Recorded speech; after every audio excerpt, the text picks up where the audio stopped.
Hello everyone, welcome to ईपैप academy. RCC structure series के इस वीडियो में हम डिस्कस करेंगे topic IS 456 2000 specifications of column. Column के लिए IS 456 2000 के कुछ इंपॉर्टेंट स्पेसिफिकेशन। फर्स्ट हम देखेंगे कंक्रीट कवर के लिए। तो कॉलम के केस में मिनिमम कंक्रीट कवर 40 mm और डायमीटर ऑफ द बार, इन दोनों में जो भी मैक्सिमम वैल्यू होगा उसको हम मिनिमम कंक्रीट कवर प्रोवाइड करते हैं, कंसीडर करते हैं। नेक्स्ट पॉइंट है but in columns of smaller cross section, but ऐसे कॉलम जिसका क्रॉस सेक्शन कम होता है। कितना होता है? Size less than or equal to 200 mm, means उसका क्रॉस सेक्शन का साइज 200 mm से कम या उसके बराबर होता है। और and in which bars of 12 mm are less placed, और उसमें जो बार प्रोवाइड की गई हैं, मीन्स छड़ प्रोवाइड की गई हैं, उनका डायमीटर 12 mm या उससे कम है। तो ऐसे केस में कॉलम के लिए the cover of 25 mm can be kept, column के लिए 25 mm की कवर रखी जा सकती है। नेक्स्ट पॉइंट देखते हैं, for the column that come in contact with fire और water the minimum cover taken is 50 mm। ऐसे कॉलम जो डायरेक्टली वाटर और फायर के कॉन्टैक्ट में रहते हैं उनके लिए मिनिमम 50 mm कंक्रीट कवर दी जाती है। नेक्स्ट है मिनिमम इसेंट्रिसिटी। मिनिमम इसेंट्रिसिटी मतलब न्यूनतम उत्केंद्रता, जिसको ई मिनिमम से डिनोट करते हैं। प्रैक्टिकली होता क्या है, किसी भी कॉलम पर 100% एक्सियल लोड नहीं लगता है, उसमें कुछ ना कुछ इसेंट्रिसिटी होता है।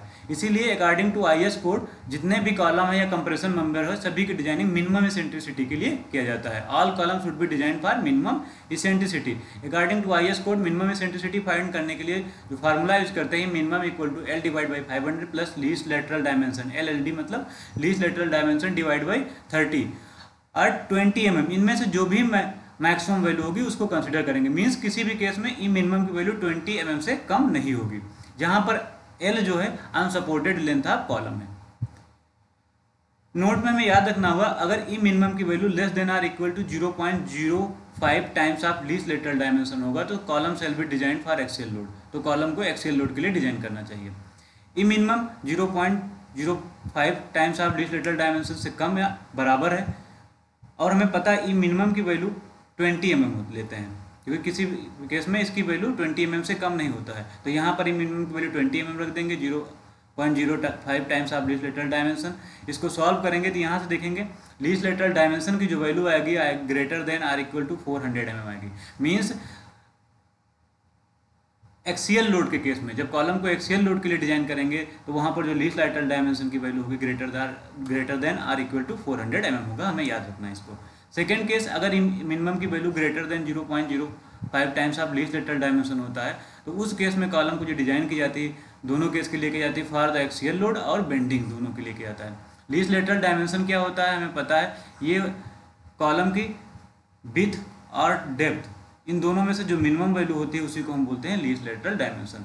तो यहाँ पर इसको सॉल्व करते हैं, ये minimum greater than 0.05 times of least lateral dimension, ये मिनिमम की वैल्यू यहाँ पर 20 mm पुट करते हैं, और इसको जब सॉल्व करते हैं देखते हैं लीस्ट लेटरल डायमेंशन की वैल्यू आती है लेस देन 400 mm। मीन्स जब कॉलम को एक्सियल लोड और बेंडिंग दोनों के लिए डिजाइन करते हैं तो वहाँ पर जो लीस्ट लेटरल डायमेंशन की वैल्यू होती है वो 400 mm से कम होती है।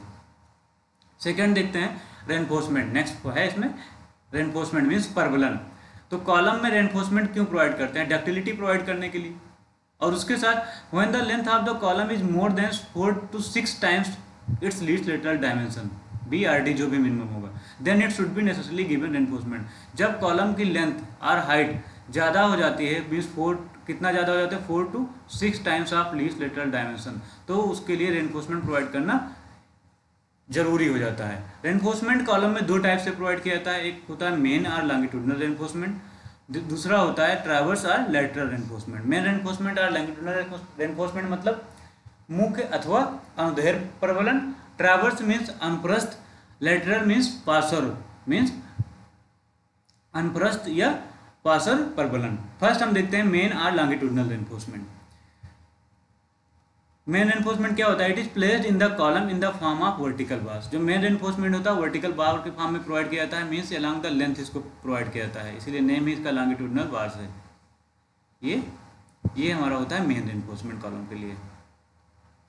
Main reinforcement diameter of main reinforcement 12 mm to 50 mm के बीच रखी जाती है, किसी भी केस में 12 mm से कम हम मेन रेनफोर्समेंट की डाया नहीं रखते हैं।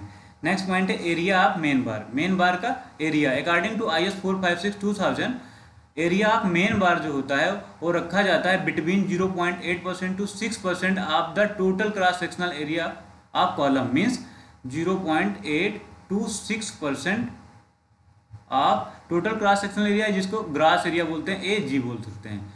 ये वैल्यू जो वैल्यू है 0.8% ये मिनिमम वैल्यू होगी और मैक्सिमम 6% इन्हीं के बीच में वैल्यू रखते हैं। बट हमें नोट में याद रखना है कि जो अगर हम 6% स्टील प्रोवाइड कर देते हैं कॉलम में, 6% of the cross sectional area हम कॉलम में अगर प्रोवाइड कर देते हैं स्टील, तो जब हम कंक्रीट प्लेस करेंगे तो प्रैक्टिकली हमें प्रॉब्लम होगी उसको प्लेस करने में और उसके साथ साथ कंपैक्ट करने में, मीन्स कुटाई करने में, क्योंकि जो रेनफोर्समेंट है वो उसमें कंजेशन हो जाएगा। कंजेशन मतलब होगा बहुत ज़्यादा पास हो जाएंगे, जिससे कुटाई करने में प्लेस करने में दिक्कत होगी।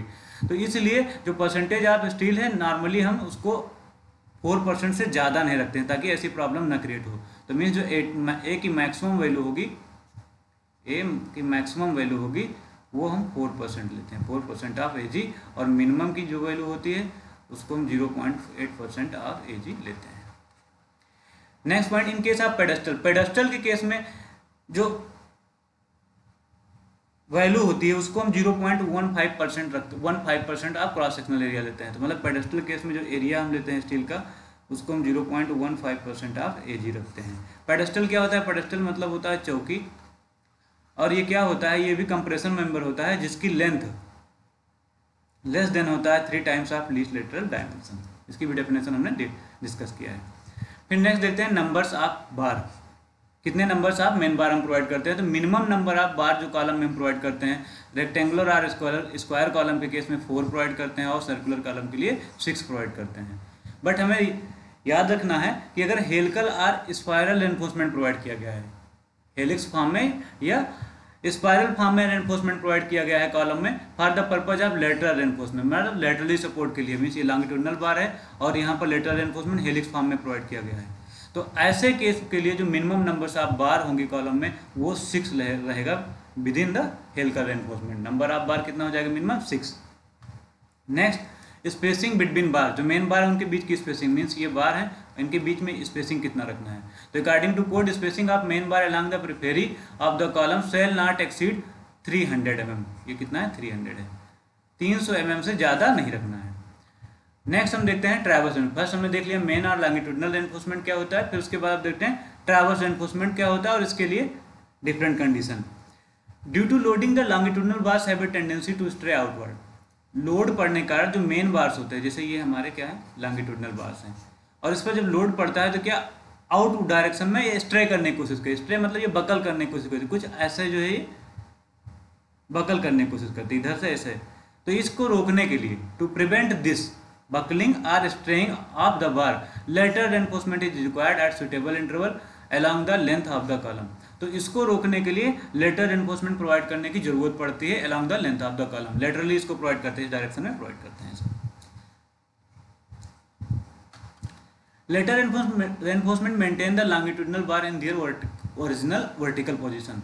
एक तो वर्क करता है कि जो ये बार है लोड पड़ने का लॉन्गिट्यूडनल बार स्ट्रे ना हो, मीन्स बाहर बकल ना हो। दूसरा जो मेन बार है उनको आप उनकी पोजीशन में बनाए रखने में हेल्प करता है। साथ साथ में जो कंक्रीट होती है कंक्रीट को भी बाहर स्ट्रे करने से रोकता है लेटरल रेनफोर्समेंट, और डक्टिलिटी भी प्रोवाइड करता है।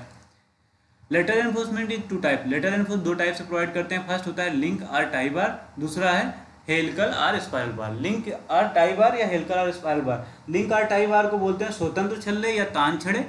हेलिकल और स्पाइरल बार का मतलब होता है कुंडलीय या सर्पिल बार या छड़े। फर्स्ट देखते हैं लिंक और tie bar. Made of steel bar. Link और टाई बार जो है स्टील की बनी होती है। दीज स्क्वायर और round shape links bind the main bar from the outside. ये स्क्वायर मीन्स स्क्वायर और जो राउंड शेप की जो लिंक्स होती हैं ये करती क्या है? मेन बार को आउटसाइड से बाइंड करके रखते हैं, बांधने का काम करते हैं। Ties do not contribute to the load bearing of the column. जो टाई बार्स होते हैं वो कॉलम के लोड बियर करने में कोई हेल्प नहीं करते हैं। देखिए यहाँ पर इस पिक्चर से समझने की कोशिश करते हैं। ये सेक्शन है कॉलम का कोई, यहाँ पर इसमें मेन बार ये प्रोवाइड की गई है, यहाँ पर मार्क किया गया है मेन बार, और इसके लेटरल डायरेक्शन में देखिए ये बार प्रोवाइड की गई है टाई फॉर्म में। तो ये इसको हम टाइज बोलते हैं या लिंक्स बोलते हैं। ये हमारा कवर हो जाएगा। इसका प्लान अगर देखें तो प्लान कुछ ऐसा दिखाई देगा टॉप व्यू में, ये कॉलम का पोर्शन हो गया और यहाँ पर मेन बार्स प्रोवाइड कर दिया गया और इसको देखिए ये बाइंड किए हुए है, ये टाई है। फिर नेक्स्ट देखते हैं डायमीटर ऑफ टाइज। टाइज की डायमीटर कितना रखते हैं, तो according to code 1/4 of diameter of the largest main bar or 6 mm। इनमें से जो भी वैल्यू मैक्सिमम होगी उसको हम डायमीटर ऑफ टाई कंसीडर करते हैं। लार्जेस्ट मेन बार का मीन्स हो जो सबसे मोटी मेन बार है। नेक्स्ट पॉइंट है spacing or pitch of lateral ties.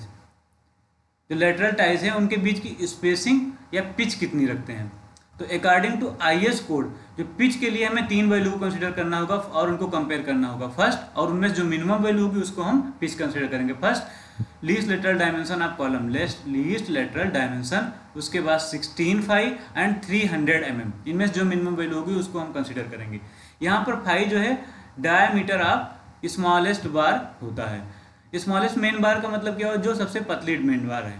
अभी इससे ऊपर क्या था, लार्जेस्ट था, तो मीन्स जो मोटी मेन बार थी, और यहाँ पर क्या है थिनेस्ट बार के लिए। नेक्स्ट देखते हैं स्पाइरल और हेलिकल रेनफोर्समेंट। हम ट्रैवर्स रेनफोर्समेंट देख रहे थे, तो फर्स्ट लिंक और टाइज के बारे में देखा, अब देखते हैं स्पाइरल और हेलिकल रेनफोर्समेंट के केस में। These bars wound round the main bar like a rope and go up to the full height of the column.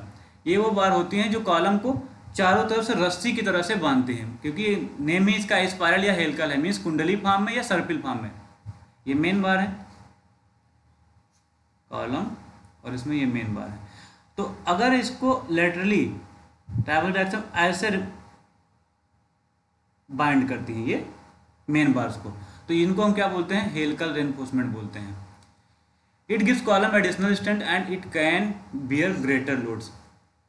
Helical reinforcement column की स्ट्रेंथ को स्ट्रेंथ को इम्प्रूव कर देती हैं, स्ट्रेंथ को इम्प्रूव करते हैं, जिससे क्या करती है ज़्यादा लोड को बियर करने में कैपेबल हो जाती है। इसको इस पिक्चर से समझते हैं। सपोज करते हैं ये कॉलम है, सेक्शन है इसका, ये कॉलम है और इसमें देखो ये मेन बार है और यहाँ पर देखिए हेलिकल रेनफोर्समेंट प्रोवाइड किया गया, स्पाइरल बार प्रोवाइड किया गया, ये कवर हो जाएगा और ये मेन बार और जो इनके बीच की स्पेसिंग होती है इसको बोलते हैं पिच। क्या बोलते हैं, पिच। प्लान देखें तो प्लान देखते हैं, सर्कुलर प्लान दिखाई देगा हमें, और यहाँ पर ये कवर वाला पोर्शन हो जाएगा और ये जो बार दिखाई दे रही है ये स्पाइरल बार है और ये जो हमें दिखाई दे रही है ये मेन बार है। यहाँ पर याद रखेंगे जो ये वाला पोर्शन है इसको हम बोलते हैं dia of core, dia of core, इसको डी के से नोट कर सकते हैं, और ये होता है डायमीटर ऑफ कॉलम, ये कैपिटल डी से। नेक्स्ट देखते हैं diameter of helical reinforcement. Diameter of helical reinforcement के लिए हमें 2 कंडीशन देखना होगा, 1/4 of diameter of main bar and 6 mm। इसमें से जो मैक्सिमम वैल्यू होगी उसको कंसीडर कर लेंगे, मीन 6 mm से वैल्यू कम नहीं होनी चाहिए। नेक्स्ट स्पेसिंग और pitch of helical reinforcement. Helical reinforcement की पिच की वैल्यू फाइंड करने के लिए क्या यूज करना होगा, मैक्सिमम पिच के लिए हमें फाइंड करना होगा, देखना होगा सबसे पहले 75 mm, second 1/6 of diameter of core D के, जैसे भी ऊपर दिखाया हमने। तो इनमें से जो भी वैल्यू मिनिमम होगी उसको हम मैक्सिमम पिच कंसीडर करेंगे, और मिनिमम पिच के लिए 25 mm या 3 टाइम्स ऑफ डाया स्पाइरल बार। जो स्पाइरल बार है उसकी डायमीटर का 3 टाइम, इनमें से जो मिनिमम वैल्यू होगी उसको हम कंसीडर करेंगे minimum pitch of the spiral bar. तो आई होप सभी को समझ में आया होगा। नेक्स्ट टॉपिक हम नेक्स्ट वीडियो में डिस्कस करेंगे। Thank you.